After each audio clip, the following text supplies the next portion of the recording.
Hello students, कैसे हैं आप। आशा करती हूँ कि आप सभी अपने घरों में सुरक्षित हैं।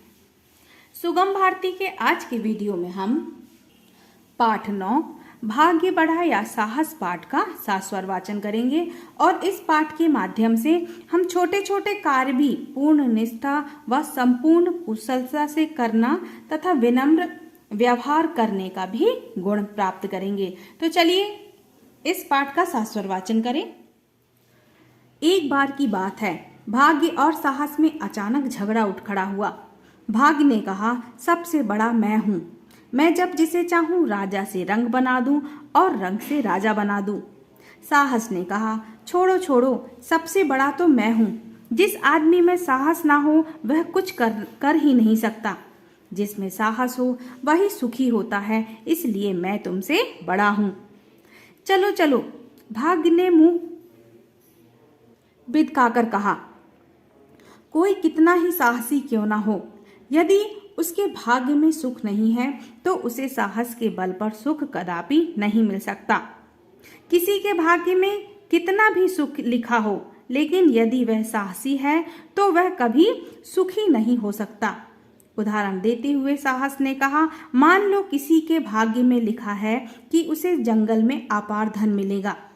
अब अगर उस आदमी में साहस होगा तभी तो वो जंगल में जाएगा। इसका सीधा अर्थ यह हुआ कि साहस भाग्य से बड़ा है। होते होते यह बहस लंबी होती चली गई। भाग्य अपने को तरह तरह की मिसालें देकर बड़ा बताता और साहस उसकी दलीलों को काटकर अपने बड़े होने की बात करता। लेकिन इस तरह एक दूसरे के कहने भर से तो कोई बड़ा हो नहीं जाता। आखिर दोनों के बीच यही तय हुआ कि इस झगड़े को निपटाने के लिए किसी तीसरे से इसका फैसला कराया जाए। जिसे वह बड़ा कह दे उसी को बड़ा मान लिया जाए। हाँ, यह ठीक है, भाग्य ने कहा। चलो हम किसी आदमी से ही इस बात का फैसला कराएं। किससे कराया जाए, ये दोनों के लिए ही अब समस्या थी। दोनों कुछ देर सोचते रहे।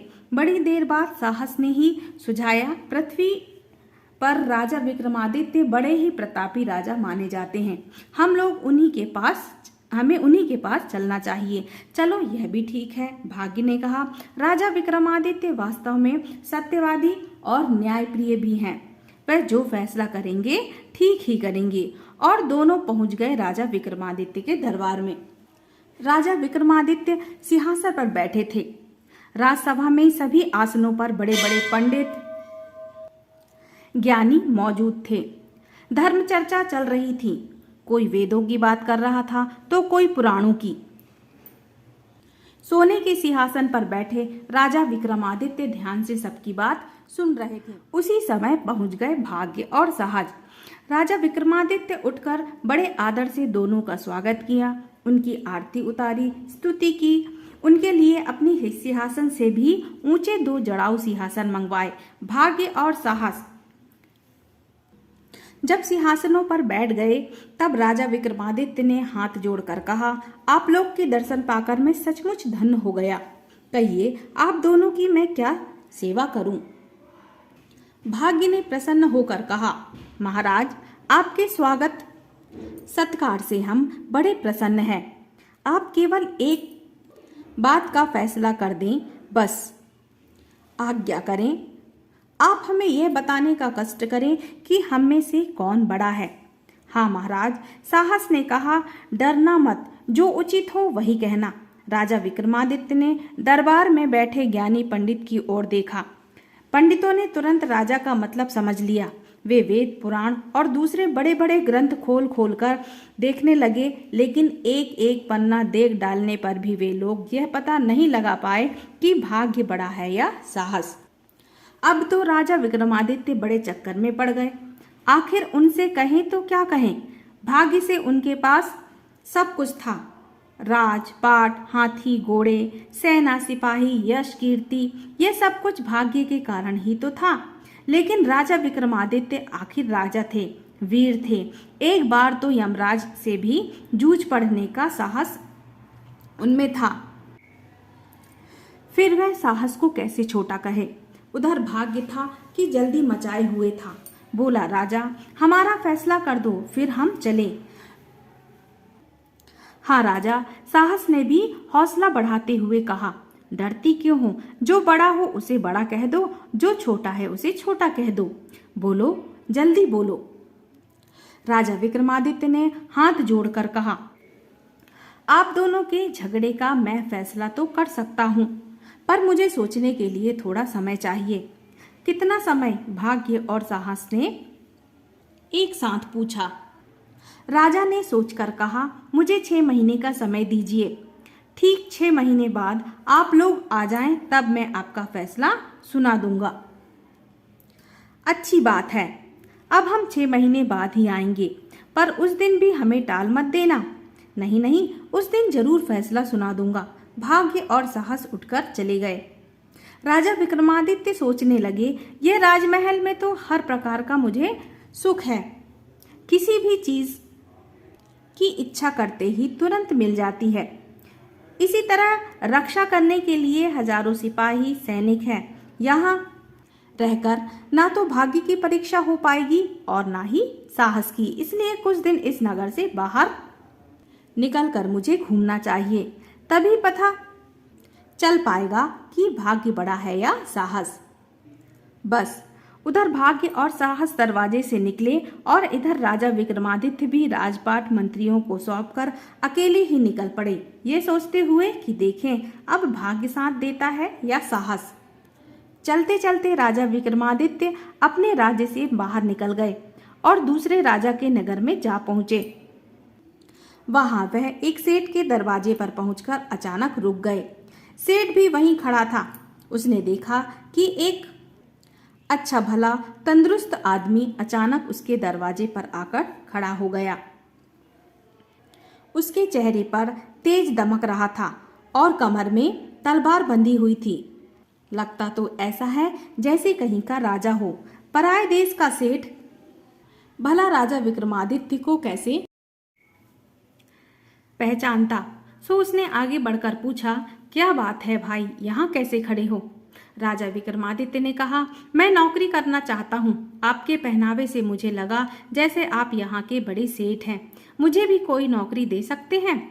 नौकरी? सेठ ने ताज्जुब से पूछा। भाई, तुम तो खुद ही किसी राजा महाराजा से कम नहीं लगते। सो भला तुम क्या नौकरी करोगे? कहाँ से आ रहे हो? राजा विक्रमादित्य के नगर से। राजा विक्रमादित्य ने बात बनाते हुए कहा, पहले उनकी सेना में सिपाही था, वहां के काम से मन ऊब गया, सो घूमने निकल पड़ा। क्या आपके यहाँ मुझे कोई काम मिल सकता है? क्या काम करोगे? जो काम कोई नहीं कर सकेगा वह काम मैं करूंगा। तनख्वाह कितनी लोगे? 1 लाख रुपए रोज। लाख रुपये रोज? सेठ ताज्जुब से बोल उठा। राजा विक्रमादित्य के यहाँ तो तुम केवल एक सिपाही ही थे, इतनी बड़ी तनख्वाह तुम्हें कौन देगा? यह तो बहुत है भाई, लेकिन मैं इतने से कम पर काम नहीं करूंगा। राजा विक्रमादित्य ने कहा, वहां मेरी किसी ने कदर नहीं की, इसलिए तो मैं वहां से छोड़कर आया हूँ। और फिर सोचो जरा, काम भी तो मैं ऐसा करता हूँ जिसे दूसरा कोई ना कर सके। सेठ सोचता रहा, एकाएक बोल पड़ा, ठीक है, मुझे मंजूर है। मैं तुम्हें 1 लाख रुपए रोज दूंगा। मेरी यहाँ तुम्हारी नौकरी पक्की। बस राजा विक्रमादित्य उसी दिन से सेठ के यहाँ नौकर हो गया। काम धाम के नाम पर तो उसे कुछ करना नहीं होता था। दिन भर बस बैठा रहता और सांझ को सेठ से 1 लाख रुपए गिनवा लेता। राजा विक्रमादित्य रोज सेठ से 1 लाख रुपए लेकर आधा तो गरीबों दुखियों को दान देता, आधे का आधा करके मंदिर में जाके देवी देवताओं को चढ़ा देता। फिर जो आधा बचता उसमें से आधा बुरे समय के लिए संभाल कर रख लेता और शेष रुपये से ठाठ से अपना खर्च चलाया करता। इसी तरह दिन बीतते गए। एक बार की बात है कि सेठ को दूसरे देश में व्यापार करने के लिए बाहर निकलना पड़ा। उसने बड़े बड़े जहाजों में खूब माल खरीद कर लदवाया और समुद्र के रास्ते किसी दूसरे देश की ओर चल पड़ा। चलते समय उसने विक्रमादित्य को भी अपने साथ ले लिया। दुर्भाग्य की बात है, जहाज भी समुद्र में पहुंचा ही था कि एकाएक अटक गया। मल्लाहों ने बड़ी हिम्मत की, बड़ा जोर लगाया, पर जहाज एक उंगल भर भी आगे सरका ना पीछे खिसका। अब तो सेठ भी बहुत घबराया। उसने राजा विक्रमादित्य की ओर देखा और कहा, भाई मैं तुम्हें रोज 1 लाख रुपए तनख्वाह के देता हूँ। तुम्हें तो कहा था कि जो काम कोई नहीं कर सकेगा उसे तुम करोगे। जरा देखो तो समुद्र के बीच आकर ये जहाज न जाने कैसे एकाएक अटक गया और कोई भी इसे हिलाने तक में समर्थ नहीं है। अब तुम ही इसे किसी तरह यहाँ से आगे खिसकाओ। हुक्म पाते ही राजा विक्रमादित्य तैयार हो गया। उसने पानी में उतरकर अपनी पूरी ताकत से जहाज को जोर से धक्का मारा। धक्का इतना तेज लगा कि पूरा जहाज हिलकर अपनी जगह से न केवल सरक गया बल्कि दूर निकल गया। राजा जहां का तहां रह गया। सेठ जहाज लेकर चला गया। राजा ने सेठ की काफी प्रतीक्षा की, किंतु जब सेठ वापस नहीं लौटा तो राजा विक्रमादित्य अपने नगर में जा पहुंचा। वह अपने दरबार में आकर राज सिंहासन पर बैठा ही था कि भाग्य और साहस भी आधम के। भाग्य ने छूटते ही कहा, राजन आज 6 महीने पूरे हो गए हैं, अब हमारा फैसला कर दो। साहस ने भी कहा, हाँ राजन, अब तुम हमें बता ही दो कि साहस बड़ा है या भाग्य। ना कोई बड़ा है ना कोई छोटा। राजा विक्रमादित्य ने कहा, दोनों ही बराबर हैं। भाग्य और साहस चौंक पड़े। अरे ये कैसे हो सकता है राजन?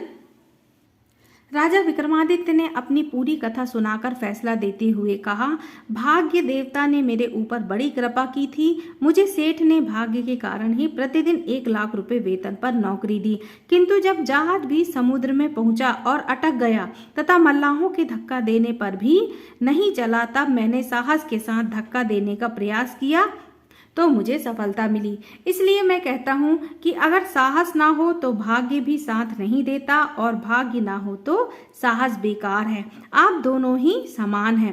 राजा विक्रमादित्य का फैसला भाग्य ने भी मान लिया और साहस ने भी। फिर उन दोनों में कभी झगड़ा नहीं हुआ। वे अब बड़े प्रेम से एक दूसरे के साथ रहते हैं। तो स्टूडेंट्स, ये थी भाग्य और साहस की कहानी। आज के लिए इतना ही। आज का आपका होमवर्क है, इस पाठ का पुनः 7 स्वर वाचन करें। Okay students.